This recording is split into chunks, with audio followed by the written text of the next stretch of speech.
Welcome to Amazon Legends, where we have real stories about making it big on Amazon. Our guests are CEOs of large companies and entrepreneurs who became power sellers, also providers specializing in helping sellers, aggregators that acquire sellers, and former Amazonians will give us an insight from behind the scenes.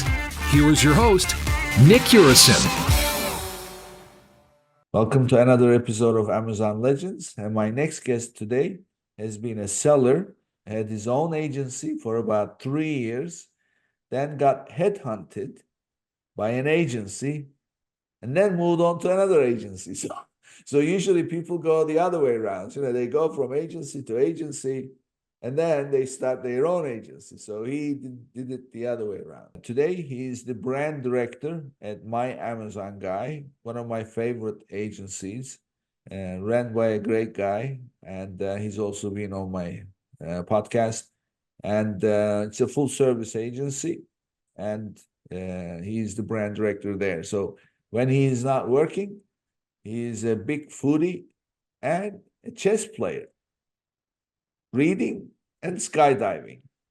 So it's quite a diverse set of interests. So with that, everybody, meet my guest, Noah Wickham. Welcome to the show, Noah.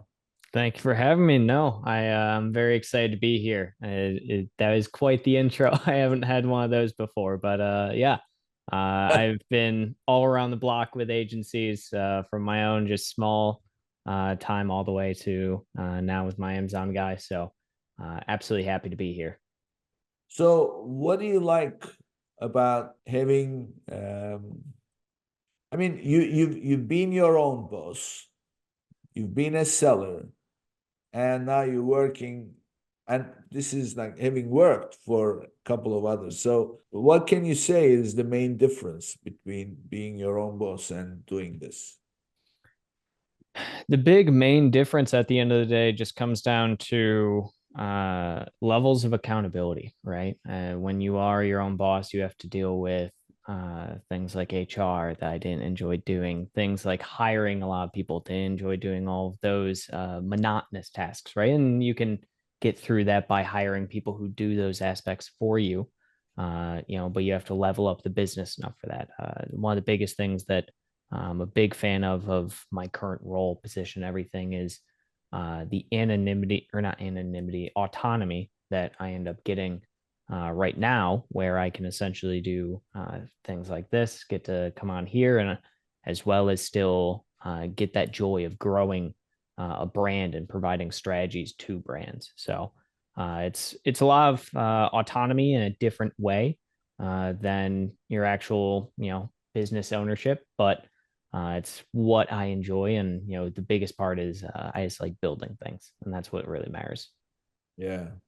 Yeah. And you guys are responsible for many brands. So it's all about building, right? So must fit very well. So today we'll talk about something that will put money in your pocket immediately. So anybody listening, so you have to get ready, because everything that we're going to share immediately after listening to it, you're going to be able to go and execute. That will give you cash. So that's the kind of conversation we're going to have. And what we will discuss is a couple of the most powerful tools that Amazon has introduced for sellers that are brand registered. So if you're selling private label products, which most of my audience is, then this is for you. But it will require you to be on Amazon brand register, which I'm sure you are at this point if you're selling your own brand. So that's a prerequisite. So what we're gonna cover is how you pair brand analytics data with brand tailored promotions. But especially in brand tailored promotions, there is a feature for brand tailored coupons. So in other words, you're going to be able to offer incentive to shoppers that have bought from you before based on what the data shows. So really craft that incentive down to what works for you the best. So that way you get even more benefit out of it. So that's the subject our discussion today. So it's all about data and incentives coming together. So with that, let's jump right into the conversation, Noah. So where do we start? Yeah, absolutely. So when you're in Amazon, you have a entire section for brand analytics, and your brand analytics is essentially going to show you your full customer base around and each one of the different attributes that they have. So Amazon categorizes customers in a variety of different ways. You have things like top tier customers. Those are going to be your customers that are the most likely to support your brand. You also have your promising customers, ones that aren't currently supporting your brand, but could be supporting them if you really target and market them correctly. You also have at-risk customers. Those are customers that you're close to losing from being brand supporters, as well as hibernating. So the ones that are customers that don't typically purchase very often, but when they do, they purchase from your brand. There are a lot of other different segmentations within brand analytics, but those are kind of the primary top four. Those encompass roughly 90% of your total brand facing customers. So this is not just your everyday clicks on a product on Amazon, but rather those that are really focused in and honed in on brands on Amazon more than anything. So when we're looking at brand analytics and looking at those type of customers, there are a few different things that we want to be looking into with them, right? We want to be able to utilize that data to fully actually market our product and know, are we going to be losing someone here soon, or are we going to be gaining someone here soon? It also gives you a really, really good understanding, especially if you have a more seasonal product, as to how your customer base is going to interact throughout the year, even for those that are very, very in tune with your brand. So the best way to really start kind of utilizing your brand analytics when it comes to marketing to customer bases and those different types would be the brand tailored promotions and brand tailored coupons. The biggest thing when looking at that, and to look at your brand tailored promotions, you can actually go over to your advertising console and then click on brand tailored promotions. And what that's really going to do is allow you to start with all of those different customer bases. So we have, as mentioned, the at-risk, we have brand cart abandoners. Those are people who over the last 90 days or so have put your product into their cart and then they have just left Amazon. They didn't check out, they didn't buy the product, they didn't do anything with it. Now, what does that really tell us? That kind of tells us that they were interested in the product, but maybe they needed an extra little incentive to purchase it. So what you can end up doing with brand tailored promotions is you can set a specific discount and retarget those people. So whether it's the brand cart abandoners, whether it's the at-risk potential new customers, your top tier customers, or even your brand followers, it's a way to target each one of those different segmentations of people for a discount. You can do anywhere from 10% up to 50% off for these people and get them to come back, purchase your product. Okay, so there is a few things that you referred to that I want to,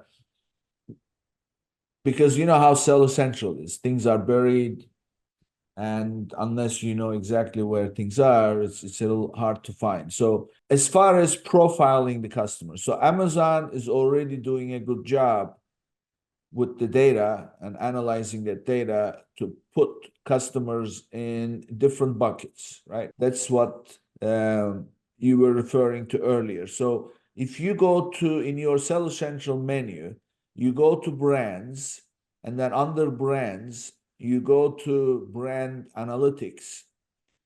That kind of changes from time to time where you end up when you select brands and brand analytics.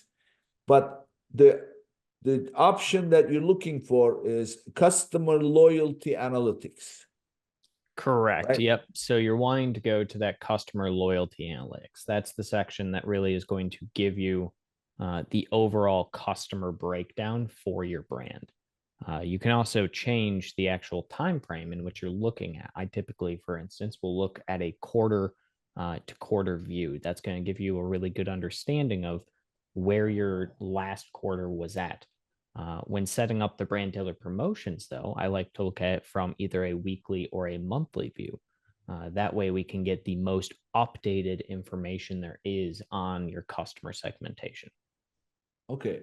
All right. So fine. So let's first get a real good handle on this data and what you do with it. So it's like, you're driving a car, okay? You've never driven before, and now you're behind the wheel of this Ferrari, and you are on the expressway, okay? And you're doing 120 miles an hour, and you don't know there is a speed limit, you don't know anything, and unless somebody tells you to slow down, you knowing that you are doing 120 miles an hour is not going to mean anything, right? So you know where I'm going with this. So I'm looking at the customer loyalty analytics, and I'm seeing 5 buckets there: total customers, top tier customers, promising customers, at risk customers, hibernating customers. Okay, fine. What do I do with it? How do I use this data? Of course, we don't even get to know who these people are. So how do we use this? Tell me how you use this. Yeah, the biggest thing is using it for those promotions and for those coupons, right? So looking at each one of those segmentations, you'll also see on there a comparison to the prior period at the very bottom of them. So you'll be able to see exactly for those different, primary 4 buckets, how you are doing with them. So are you increasing in your total market share? Or are you decreasing? So if you, for instance, have an increase in promising customers, that means you should be really honed in and focused on trying to capture those people who are not yet brand buyers, right? They are promising customers. They are people that could be coming to the brand. They could be purchasing from us, but they are not yet. So getting an increase in that means that the overall brand itself is getting more awareness. And when you have more awareness, you can utilize that to obviously increase your sales nearly instantly, right? Especially with some of these different tools. Whereas if you are having an increase in, let's say, hibernating customers, that's not good. You don't want to have more customers hibernating because that means they're not on the platform. They're not purchasing from your brand like they would be.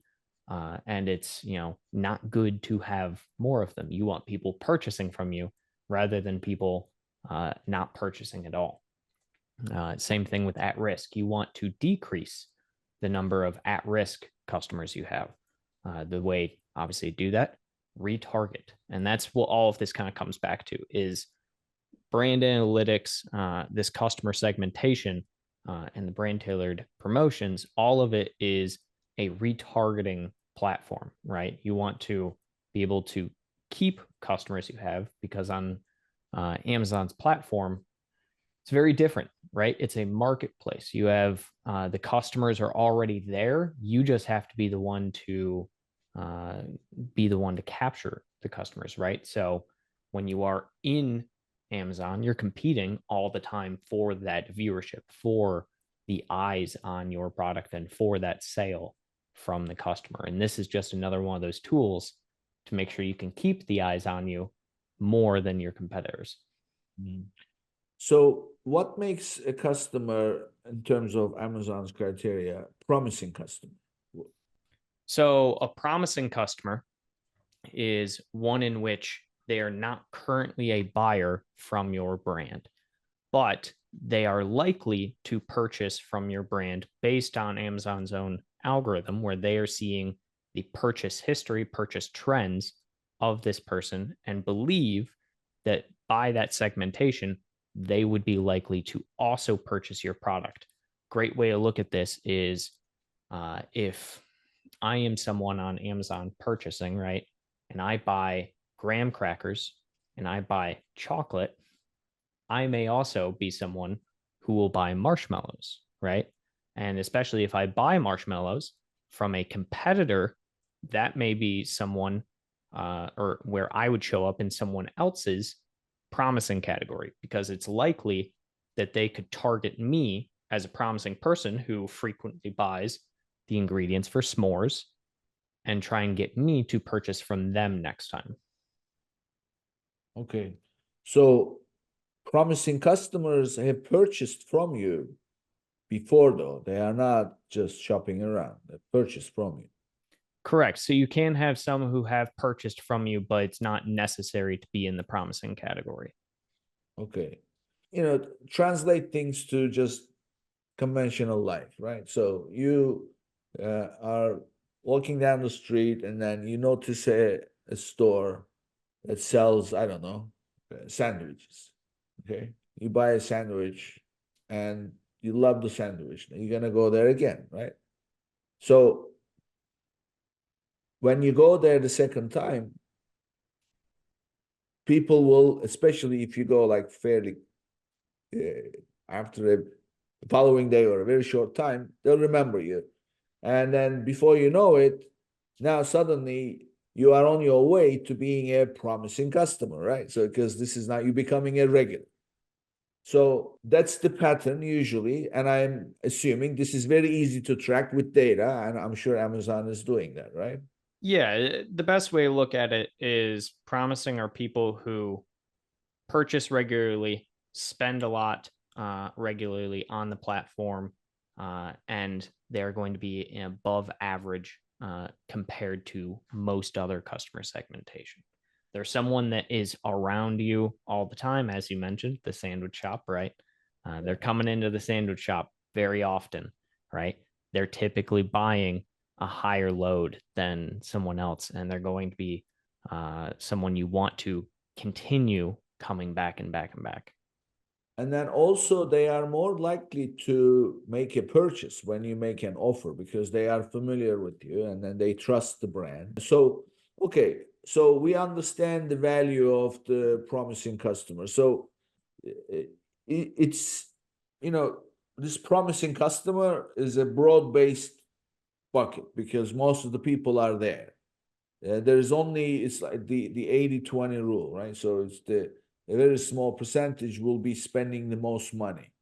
But if you can grow that base, that by regularly, but not necessarily spend a lot of money, but there are a lot of those people, then that's the goal. So how do you go after promising customers? So I guess that's where the brand tailored promotions can come in, right? Yeah, exactly. So brain tailored promotions, there are two different ways to kind of go after the promising customers or the top tier, any of those buckets, right? You can either go to your brand tailored promotions or you can go to your brand tailored coupons. Coupons, you just go create a regular coupon, and there is the option to create the coupon based off of audience type and do the audience type of brand. And then for brand tailored promotions, all you have to do is go to your advertising, brand tailored promotions. So, what's the real difference here? Coupons. The brand tailored coupons, you're going to be able to target those promising customers. So, think of it like the coupon is where when they walk into the sandwich shop the next time, they are instantly given a coupon handed to them that says, here you go, you get 10% off on the sandwich that you buy today, which would essentially be it's showing up on the listing. They are having that 10% off. They can take it if they are part of that segment and audience. The brand tailored promotion, on the other hand, is like targeting them outside of the sandwich shop, right? So it is specifically sending out that promotion to them. So it's like they are walking down the street past the sandwich shop and they get the discount before they even walk in. Okay. So, okay, there's a few questions here, but the first question is, when you create a brand tailored promotion, so let's say that you want to offer, we'll get into the different options available there for who to target, but Either one of those you target, and you create, ultimately all you are offering is a discount. How does the shopper get to know that there is a discount available for them? Yeah, so a few different ways. So they can get, depends on which one of the different promotion types or audience types you're doing, right? So if you are getting a promotion as a, let's say, promising customer, you're going to get that sent to you, right? So you'll be on the platform, you'll see it as any other promotion would be. You'll be able to see it before you even click into the listing for the product. You can also typically, it's going to show up on most of the listings on the main search page on Amazon as a green badge that essentially will mention and say that you can save whatever percentage it is. So it's essentially targeting those specific audience types only, and only they can see that little green badge. So think of it as one version. The coupon is when they walk into the sandwich shop and they say, hey, I want, a sandwich. Cool. Here's 10% off today for buying a sandwich. Whereas the promotion, again, they're walking past the sandwich shop and they see a big banner in the window that says 10% off today only. That would be the real core difference here. So in the instance of a promotion, it's going to show up to the end customer as essentially saying they can save X percentage or 10%, however much you have in there on it. Okay. So you know how it is. You don't know what you don't know, right? So if you are seeing a discount on a listing, you don't actually know that you are seeing that because the seller decided to offer a coupon 10% off to your bucket in the customer loyalty, and you happen to be in that. You just get to see it.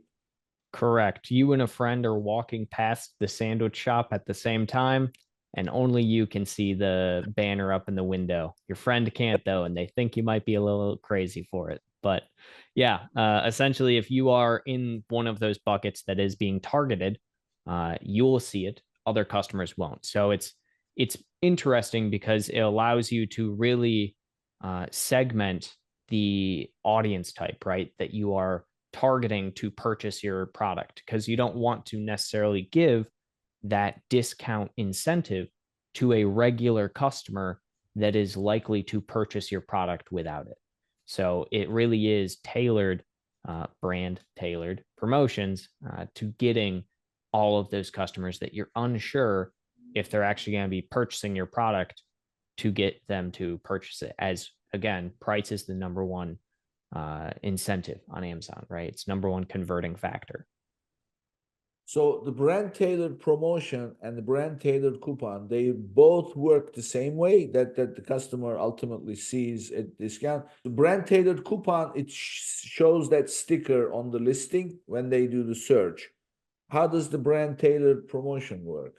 Other way around. So the brand The other tailored way. promotion will show it on the search, whereas the brand tailored coupon will be directly in the product listing page. So very similar. You'll still have to, or the customer will still have to click the add coupon at checkout button when they are on that listing page. So very similar to any other type of coupon that you have.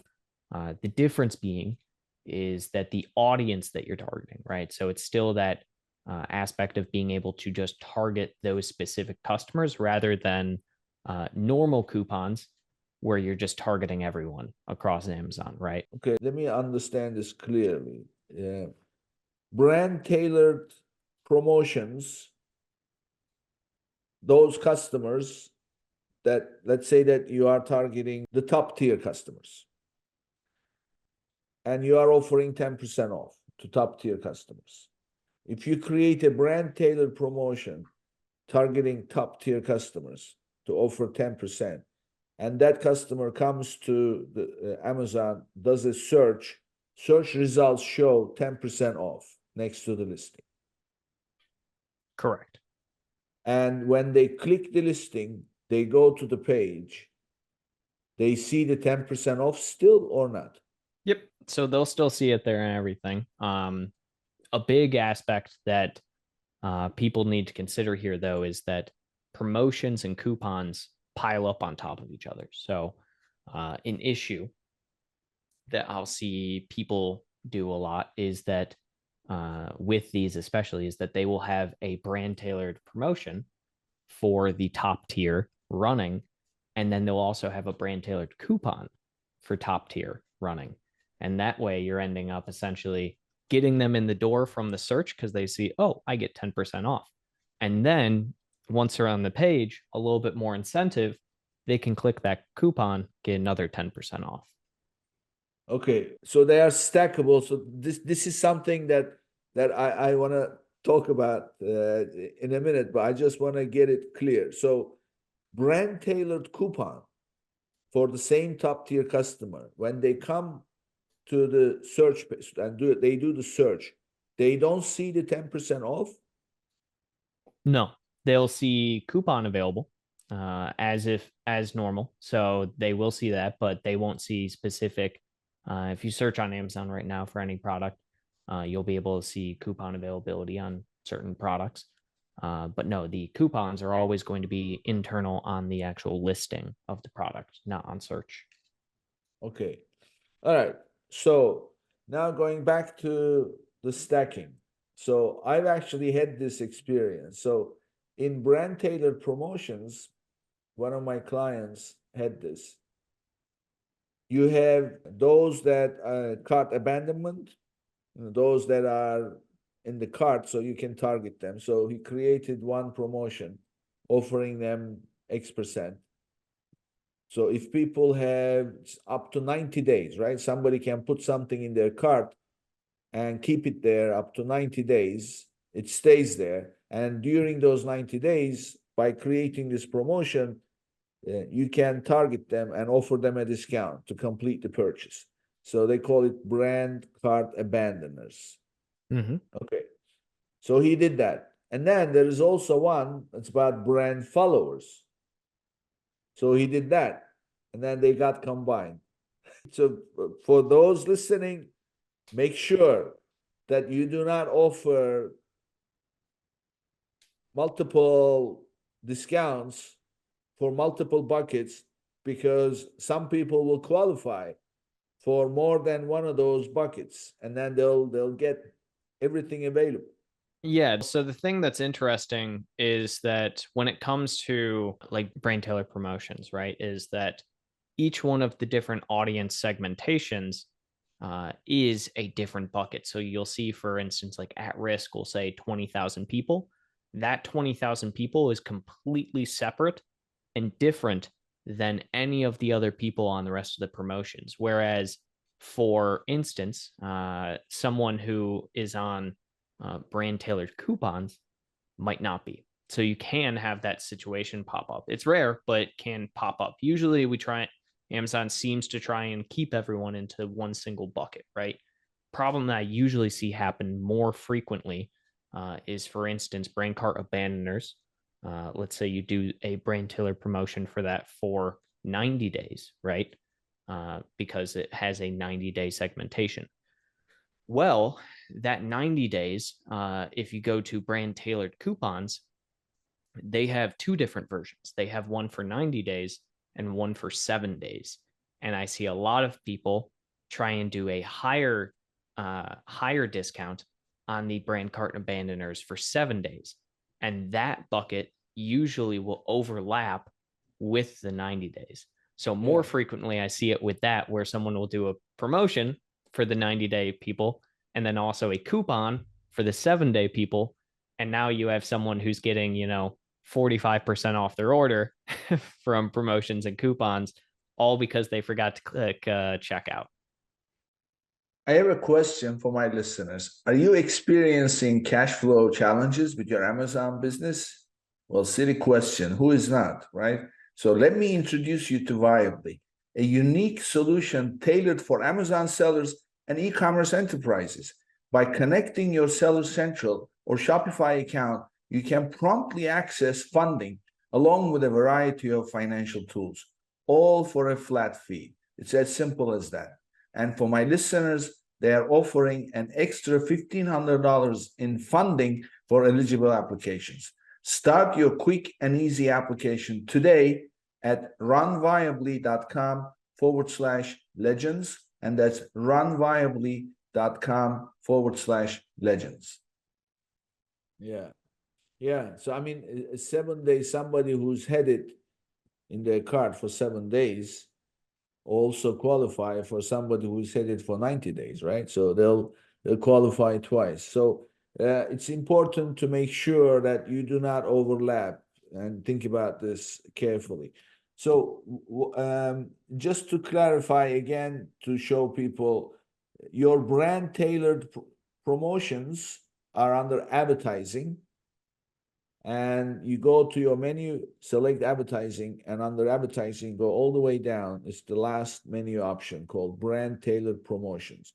When you go there, there's not going to be anything. If you've never done it, just click the button called create campaign. And when you do that, it's going to give you all the options for the campaigns that are available to you. So that list is going to be either all of it, or most of it, or some of it, faded out. It won't be available. They don't make those options available until you have enough people that qualify for the criteria. And the number, the magic number they look for is 1,000, I believe. So Correct. you must have 1,000 people qualifying. Let's say, for example, cart abandoners. So if you don't have 1,000 people who put your product in their cart and they haven't checked out yet, it's not 1,000 people yet, it's not going to be available. But 1,001, it becomes available. And then you can create a campaign, so on and so forth. The same thing for coupons. So go to advertising, select coupons, and when you land on the coupon page, there are several options. And what you want to select there is the audience type. An audience type is going to give you the option to select brand, and that's where you get brand tailored coupons. And when you select brand, the options that you get to see are very similar. They look identical, but they are not identical. There's a couple of little differences, like the brand, the cart abandoners. Here you have 7 days and 90 days. The other one has 90 days only. So that's the difference, but they're pretty much the same. But listen to what Noah says. Do not create the same campaign. The 2 rules. Rule number 1, do not create a brand tailored promotion and brand tailored coupon for the same bucket, because they'll get both.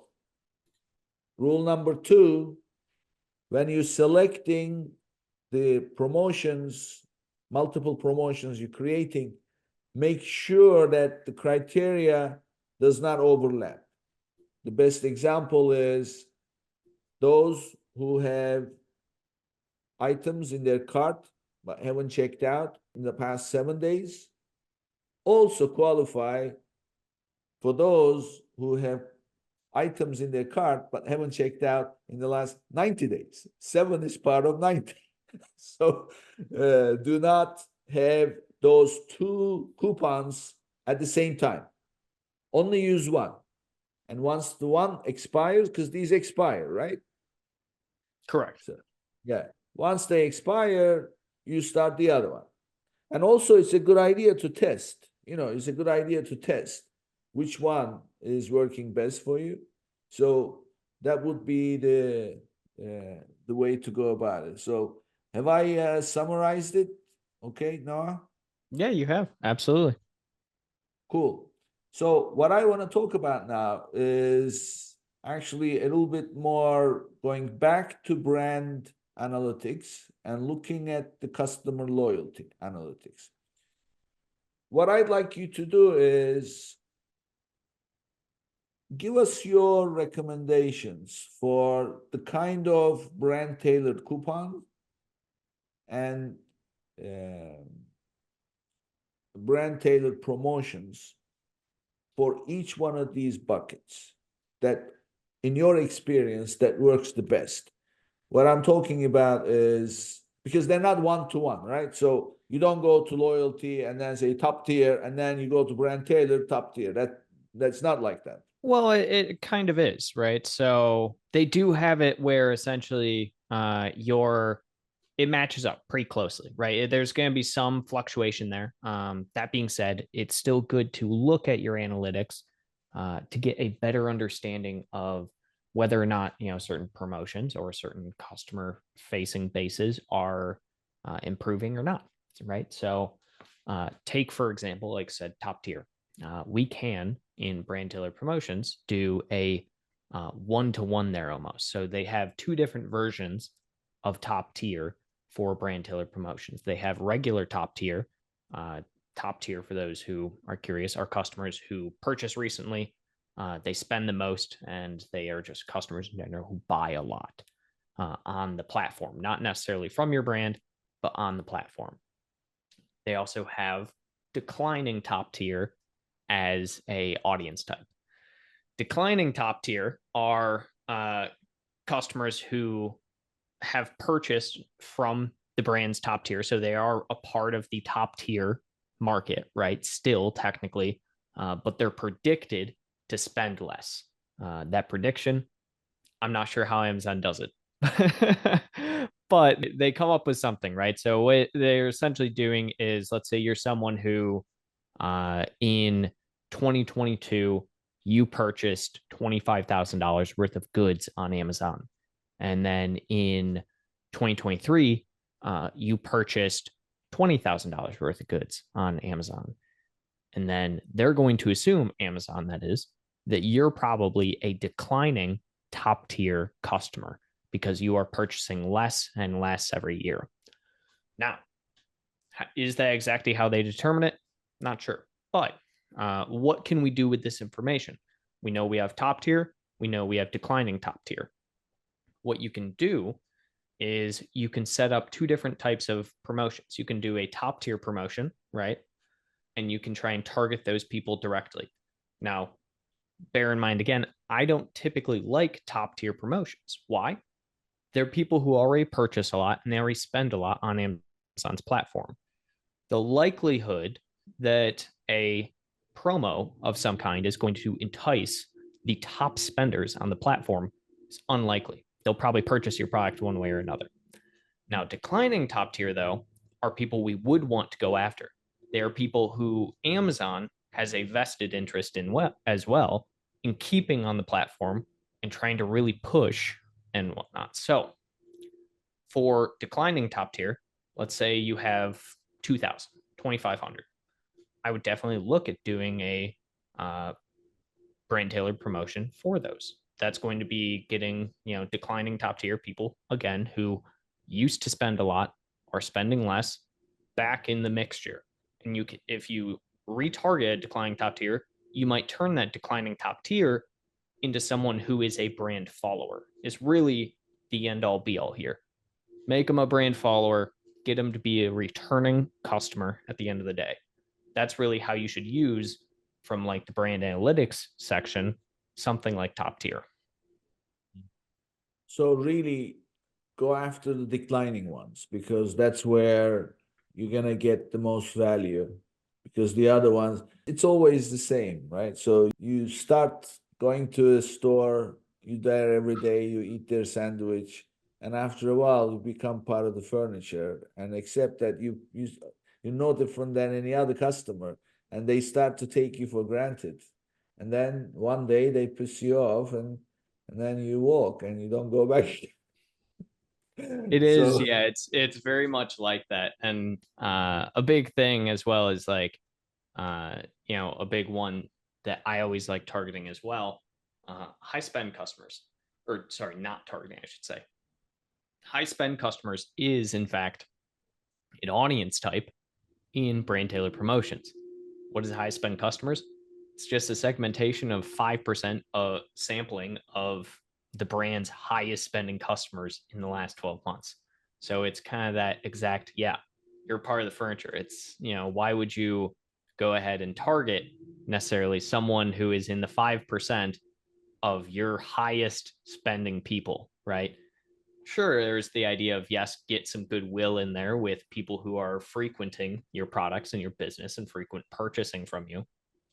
But at the same time, the likelihood that they will purchase your product again, even without you targeting them, very, very high. So is it necessary to do something like brand tailored promotion for them? Probably not. Yeah. Whereas someone such as like a potential new customer, that's going to be a really, really big segmentation of your audience.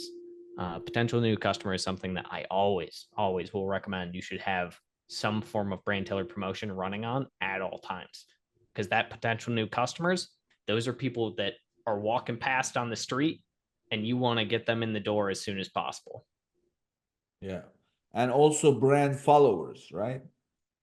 Yeah, brand followers. Brand followers is an interesting audience type because it's people who have clicked on your brand. That's all it is. It is people who have clicked follow on your brand. They don't necessarily have to have ever purchased from you. They don't necessarily have to even, know what products sell. It's just people who have clicked follow on the brand. Now, the likelihood that they purchase from you, pretty high. But not everyone on Amazon who follows a brand is going to be purchasing from it all the time unless they really want to, right? And so if you have, for instance, a higher tier brand, you're selling, let's say, luxury products, you're likely to have a lot of brand followers. And that's something where brand followers would be one you might want to target and segment for a little bit higher of a discount. Yeah. So potential new customers, much better than brand followers, bottom line. I would say so, absolutely. Yes. Okay. So we're making good rules here. So go after the declining ones. Try to get those. Go after the potential new customers. Go after the brand card abandonment or brand card abandoners. If you're creating a promotion, the only option is 90 days. If you're creating a coupon, then you have another option for 7 days. Make sure do not run both at the same time because then somebody is going to double dip. Now, potential new customers may qualify also because somebody may qualify for multiple buckets, not necessarily cart abandoned. They can qualify for multiple buckets or not. No. So each one of the different buckets that you see, you'll see a number next to them. So you'll see, for instance, at risk 20,000. You'll see brand cart abandoners 25,000, brand followers 5,000, things like that. Each one of those numbers is a completely unique individual on Amazon's platform. So each one of these different audience types, you cannot be in two different audience type buckets at the same time. So when you are running a promotion for at risk and you're running a promotion for potential new customers or promising customers, all of those promotions have completely unique set of customers with them. So no double dipping whatsoever when it comes to these audience types. Okay. All right, because that's important. So now, Noah, I'm going to tell you something that Stephen said during his recording. Your episode is going to air after his, and his, as we record this, hasn't aired yet. So I'm just saying it here. So he said to me, when was the last time you made a purchase on Amazon? So I'm going to ask you, when was the last time you made a purchase on Amazon? About 2 hours ago. 2 hours ago. Okay. What did you buy? Bought some new RAM for my computer. Okay. So what was the brand? Team Force? You sure? I think so. Thank you. I think it's Team Force, That's T Force, something that, That's now the computer is actually fairly brand sensitive product to buy. But even then, you had trouble remembering the brand. Well, yeah, especially when it comes to something like RAM, it's like, there's a million of them out there and they're all near Exactly. identical. That was his point. He said, nobody cares about the brand. That was his point. Brand awareness on Amazon and building a brand name is such a difficult thing, especially in this day and age. You have, for instance, so many Chinese sellers coming on the platform that, it really is becoming a race to the bottom. It didn't used to be, but now it is. And so, brand is such an interesting thing. And it's where I actually think brand analytics and brand tailored promotions, it makes it even more interesting, right? Because you're targeting these people from, the perspective of a brand, right? Everyone knows that's not really what you're doing. You're just targeting audience groups. They call it brand tailored promotions, but the reality is that Amazon puts a lot of effort and has been for such a long time into trying to make brand on Amazon matter, but they also have created an environment where brand itself doesn't matter on the platform. You know what this is? I mean, Steven's point is, I mean, we've just proven it again, and it was the same thing. And you made the purchase 2 hours ago. So I mean, good luck. Somebody who buys once a week or every other day, forget it. They don't have no idea. So really, this is not about brand. Really, let's face it. This is not about brand. This is about divide and conquer. That's what it's about. So how can we divide up the customer base? Now, your brand is just a gimmick at the end of the day. What you are doing is you're playing the identity game. I mean, identity is a huge weapon that anybody who's looking to build a following, starting from the politicians, it's all about identity, right? They go after identity. Well, it's very hard, and what's the famous saying? United we stand, divided we fail. So if everybody is the same, it's very hard to penetrate. But when you divide it up, now you have smaller pieces to go after. That's really what this is. This is not about brand. So don't think that you're building a brand that's going to be worth whatever. All you are doing is you're building a revenue base that goes after that dollar one piece at a time, knowing that that piece is going to turn into a cash. That's all it is. This is targeting people that you're hoping are looking at purchasing a product that you happen to sell, whether it's your brand or not, and you're just trying to make sure that it is your brand that they purchase. It's the type of thing that the day that they bring audience types to actual PPC advertising instead just DSP will be a wonderful day, just because of exactly this.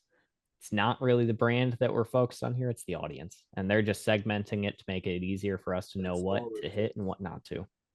So it's a perspective, really. It's a perspective that you are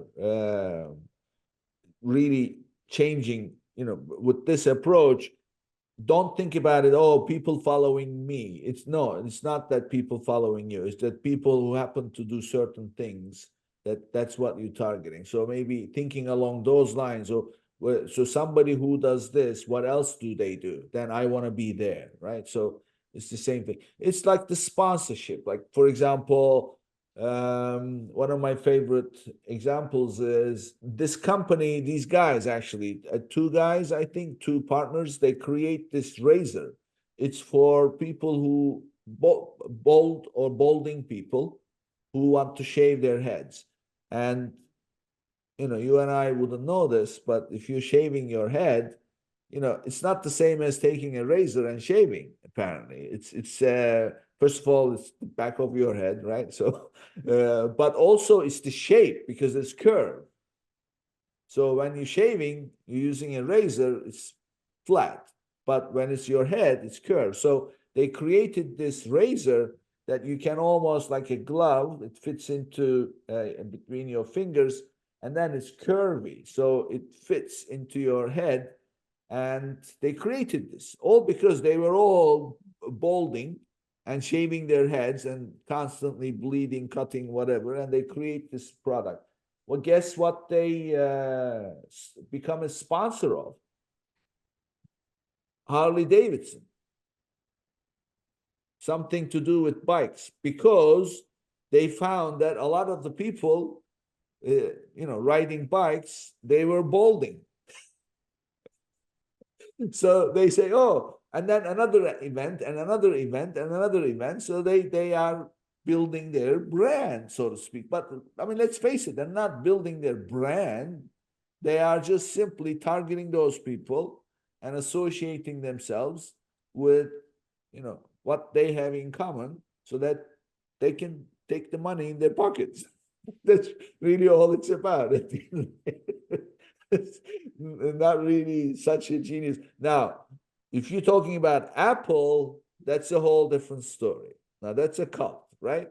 Exactly. There is a brand identity aspect, right? But Yeah. when you're selling certain products, it is a little funny to see Yeah. people care so much about brand identity when it's like, okay, Yeah. does the brand really matter when Yeah. there's Exactly. 100,000 different copies of the product? Probably not.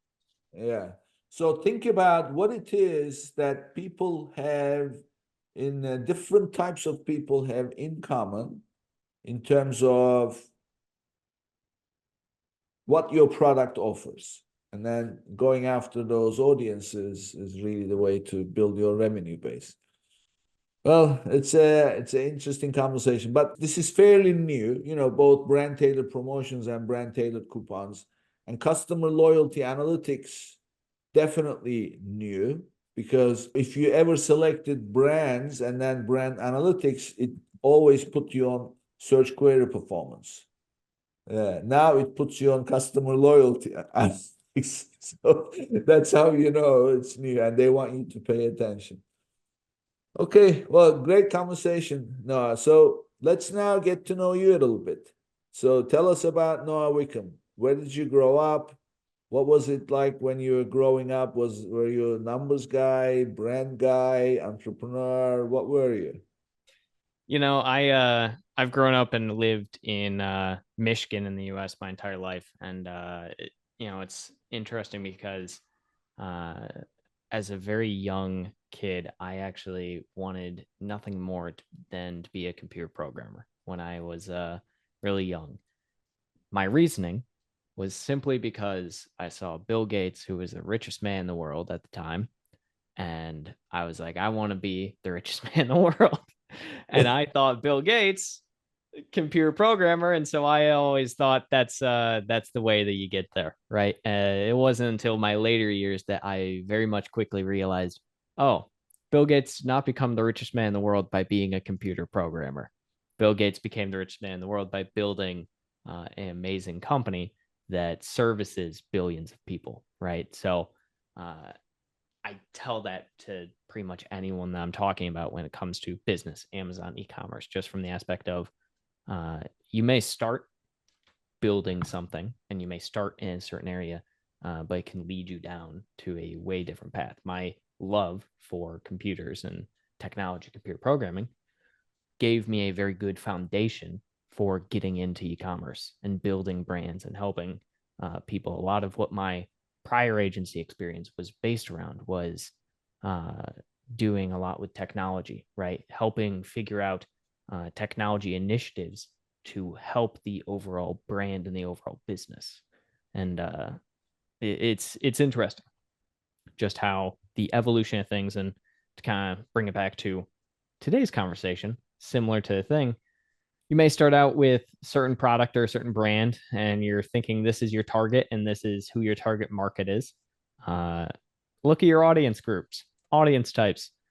Are you sure you have your right target market and you are headed in the right direction? Because the one that you should always go in is the one where the money is, especially when it comes to sales and selling on Amazon. So uh, yeah, mostly for me, I work here at my Amazon guy. I'm a director right now. I work with brands every single day. Outside of that, I have do a lot when it comes to kind of community work around my area. At the very least, something I'm kind of pretty passionate about.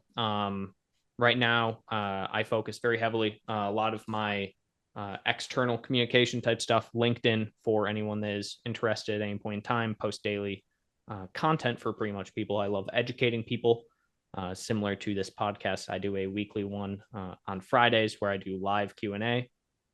And yeah, overall, my big passions are building business, helping people build brands, and helping them see where they can make their business go. Cool. So it's your interest in becoming a computer programmer because of Bill Gates. What age were you when you developed that interest? Like 5, 6.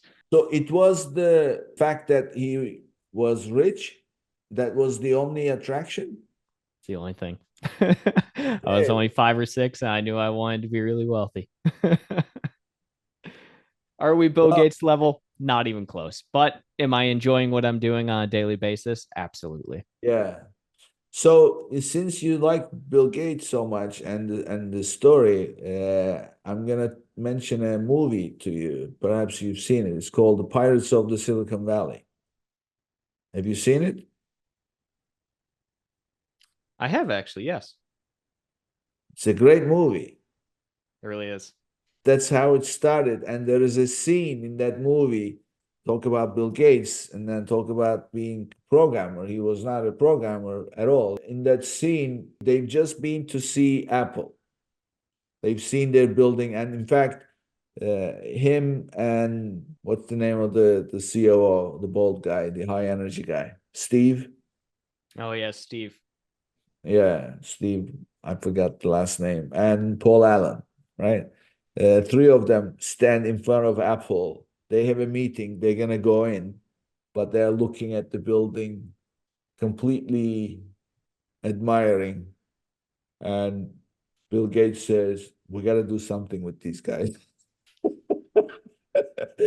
And then they have the meeting. Of course, Steve Jobs completely shows off and walks him through, and then they come back, and he's like looking and he's thinking, we got to find something that people need. Right now, nobody needs us. So we're nobody. We got to find something people need. So that was the thinking. A very interesting approach to have that kind of attitude, and also, of course, how they did the deal. So, I mean, that's really the beginning. But the essence of it is what was driving these guys. And it was all about what they really loved, and they wanted to make a change. That's what it was. They had a vision, and that's what they went after. It wasn't money. It wasn't anything. It's just, I want to make a mark.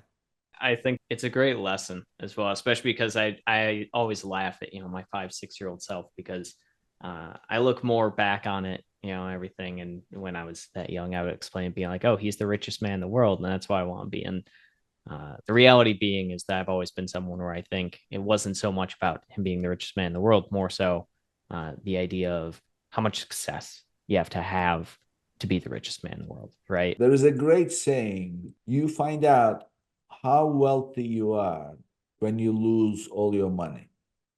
Money is a byproduct. I mean, it's important.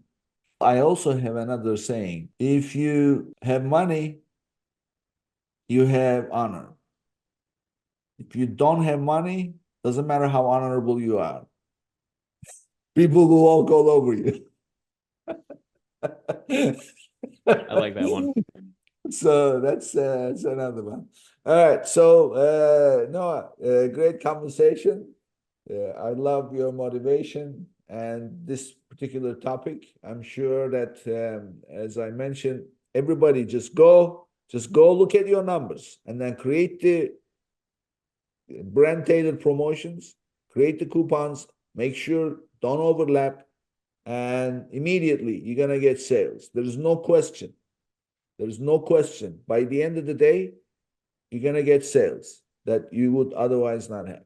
So absolutely, that's the lesson of today. So tell us, how can people reach you? Give us your information. You mentioned podcasts, live Q&A, and and everything else. Yeah, absolutely. You can head on over for us at myamazonguy.com. Check us out. We have, as mentioned earlier, we have full service Amazon marketing agency. So we do everything on Amazon. I am a director over there as well. You can also check us out on YouTube, My Amazon Guy. I do a weekly Friday live Q&A every week at Friday, 12 p.m. Eastern. You can come ask me any question you want. Doesn't have to be Amazon related. I get all sorts of random ones throughout the week, but absolutely happy to see anyone and everyone there. And then on top of that, if you want to check out me, you just can go to LinkedIn, look up Noah Wickham on LinkedIn, and check me out there. I do daily posts, usually very informative Amazon knowledge on a variety of different topics all the time. So check that out. And yeah, thanks for having me on, Nick. Oh, thank you. It's a great conversation. Keep up the good work. I know you guys do good work. Thank you, Noah. Thank you for being here. Absolutely. Before I go, a quick reminder to say goodbye to your cash flow problems and claim your extra $1,500 when you qualify for $25,000 or more in funding. Go to www.runviably.com/legends and start your application today. Thank you. And this brings us to the end of another episode. And I'll see you on the next. If you enjoyed today's episode, be sure to subscribe, rate, and review the episode, and share it with someone you think would benefit from it too.